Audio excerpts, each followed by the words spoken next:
My name is Mike Zelkind. I'm the co-founder and CEO of 80 Acres Farms. On average, food travels over 2,000 miles to get from farm to our table. And when food has to travel long distances, there's a lot of supply chain abuse, food gets damaged, and a lot of food waste is created, and nutritional value is actually lost.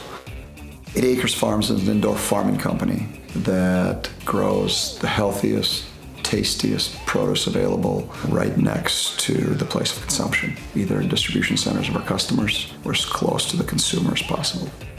Because we bring in these completely controlled environment grow zones and we recirculate the water, we're able to grow in really resource-constrained places without adding anything to those plants. We grow leafy greens, we grow microgreens, we grow culinary herbs, but we also grow tomatoes and cucumbers, and we're working on strawberries and a variety of other crops. We sell our produce in Whole Foods, Dorothy Lane, Jungle Gyms. On the food service side, we work with Sysco, we work with US Foods, we work with a lot of local, smaller distributors that distribute to the restaurants.